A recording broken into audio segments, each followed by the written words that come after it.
It was the spring of ninth grade when I learned that sometimes justice doesn't arrive with a shout, it arrives with a whisper.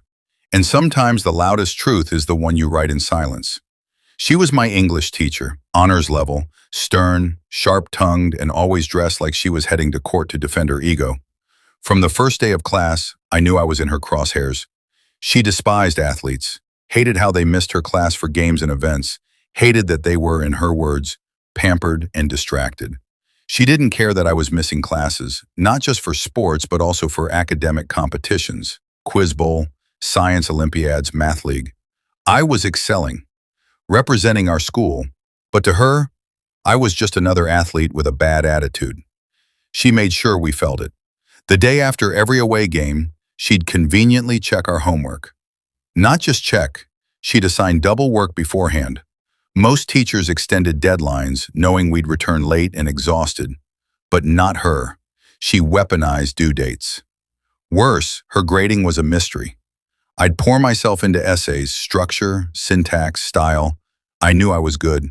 I'd even been nominated for an advanced writing class a year ahead of schedule. But she'd hand my paper back with a 78. No comments, no corrections. Just that number, like a slap across the page. Meanwhile, students who scribbled cliches and fragments got 90s, drenched in red ink, yet somehow better. One day, I asked, quietly, respectfully, why my perfect-looking paper scored lower than one's bleeding with corrections.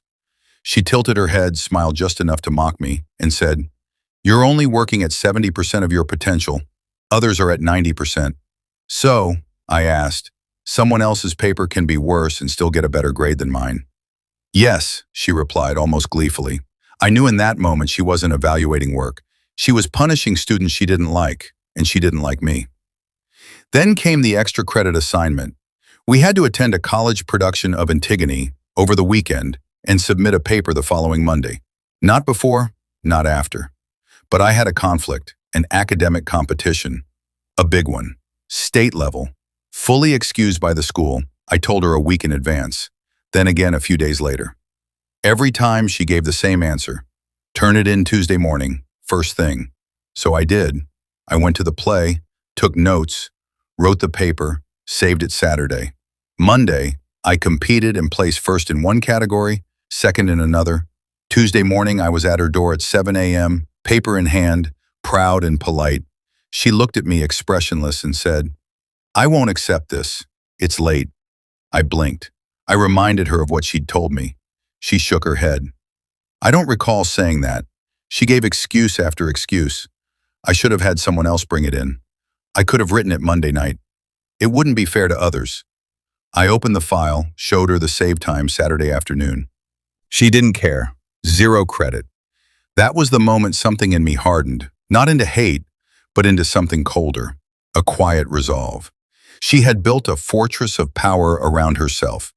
But she forgot that even a fortress has cracks.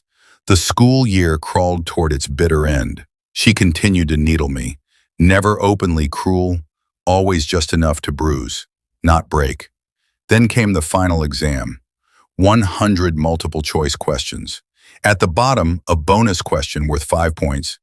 What was your favorite part of this class? What did you learn? I finished the test in 20 minutes, and then I wrote. I wrote with calm fury. I wrote how I had entered that classroom excited to grow and left discouraged. I wrote how I had learned not about English, but about injustice. How I had realized that adults could be petty, vindictive, and dishonest. I listed the moments, the homework traps, the manipulated grades, the gaslighting. I said the best part of her class was that it was ending, and that our school, our students, deserved better than her. When I finished, I slid the test into her bin and walked out. I was the only student out of 110 to finish early. I sat in the breezeway waiting for my mother, who was proctoring a different exam. And then I saw her. She was holding my test. Her eyes were red, her face puffy. She had been crying. She approached me, stiff, trembling. "Meet me in the principal's office," she said, and walked away. She had interrupted my mother's exam, pulled her out, marched both of us into the office, trembling with fury and tears. She accused me of attacking her. disrespecting her, targeting her with my bonus answer. The principal, who'd known me for years, asked one question. How much was the bonus question worth? 5 points. Then just don't give him the points. She said nothing. I had scored a 98 without the bonus. Highest in the grade. The next best score? An 81.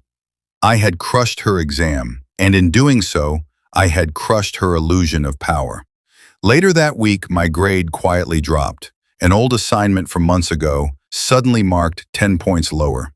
My final average dipped from a 95.2 to a 94.4, 1 decimal below an A. But that summer, the district changed the grading scale. Under the new system, 90 and above, an A. Her petty sabotage meant nothing. She lost. The following year, she was no longer allowed to assign grades without review. Every homework policy had to be approved. Digital submissions became mandatory. 2 years later, she was gone, fired. Other students had come forward. Other stories were heard. She didn't just fall, she unraveled.